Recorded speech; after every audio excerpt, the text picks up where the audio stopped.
ಯಾರೇ ಮಾಡಿದ್ರು ಕ್ರಮ ಆಗುತ್ತೆ ಅಂತ ಸಂಸದ ಡಿಕೆ ಸುರೇಶ್ ಅವರು ಪ್ರತಿಕ್ರಿಯೆಯನ್ನ ಕೊಡ್ತಾ ಇದ್ದಾರೆ. ಸಿಎಂ ತನಿಖೆಗೆ ಆದೇಶವನ್ನು ಮಾಡಿದ್ದಾರೆ. ಸಿಐಡಿ ತನಿಖೆ ಆಗ್ತಾ ಇದೆ. ಸಚಿವ ನಾಗೇಂದ್ರ ಅಂತಹ ವ್ಯಕ್ತಿ ಅಲ್ಲ ಅಂತ ನಾಗೇಂದ್ರ ಅವರ ಬೆನ್ನಿಗೆ ನಿಲ್ಲೋ ಕೆಲಸವನ್ನ ಸಂಸದ ಡಿಕೆ ಸುರೇಶ್ ಅವರು ಮಾಡ್ತಾ ಇದ್ದಾರೆ. ವಿಪಕ್ಷಗಳು ಕೇಳಿದ ಕೂಡಲೇ ರಾಜೀನಾಮೆ ಕೊಡೋದಕ್ಕಾಗಲ್ಲ. ಈಶ್ವರಪ್ಪ ಪ್ರಕರಣ ಬೇರೆ, ಈ ಪ್ರಕರಣವೇ ಬೇರೆ ಅನ್ನೋದು ಡಿಕೆ ಸುರೇಶ್ ಅವರ ಮಾತು. ಮುಖ್ಯಮಂತ್ರಿಗಳು ತನಿಖೆಗೆ ಆದೇಶ ಮಾಡಿದ್ದಾರೆ. ತನಿಖೆ ಆಗುತ್ತೆ.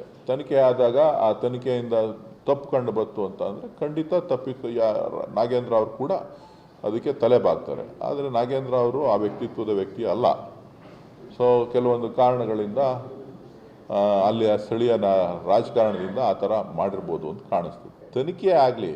ಈಗ ಪರ್ಸ್ನಲ್ ಅಕೌಂಟ್ಗೆ ದುಡ್ಡು ಹಾಕ್ತಾವ್ರೆ ಅಂತ ಅಂದರೆ, ಅಧಿಕಾರಿ ಒಬ್ಬರು ಪರ್ಸ್ನಲ್ ಅಕೌಂಟ್ಗೆ ದುಡ್ಡು ಹಾಕ್ತಾರೆ ಅಂತ ಅಂದರೆ ಹೆಂಗೆ ಸಾಧ್ಯ ಆಗುತ್ತೆ? ಏನೋ ಕೆಲಸ ಮಾಡಿದೇನೋ ಅಥವಾ ಇನ್ನೊಂದು, ಇವೆಲ್ಲ ತನಿಖೆ ಆಗಲಿ. ತನಿಖೆಗೆ ಆದೇಶ ಮಾಡಿದಾರಲ್ಲ, ತನಿಖೆ ಆಗಲಿ. ತನಿಖೆ ಇದು ಡಿಕೆ ಸುರೇಶ್ ಅವರು ಕೊಡ್ತಾ ಇರುವಂತಹ ಪ್ರತಿಕ್ರಿಯೆ. ಒಂದು, ಸಚಿವ ನಾಗೇಂದ್ರ ಅವರು ಅಂತ ವ್ಯಕ್ತಿ ಅಲ್ಲ ಅಂತ ಅವರೇ ಹೇಳ್ತಾರೆ. ಇನ್ನೊಂದು ಕಡೆಗೆ ತಪ್ಪು ಯಾರೇ ಮಾಡಿದ್ರು ಕೂಡ ಕ್ರಮ ಆಗುತ್ತೆ.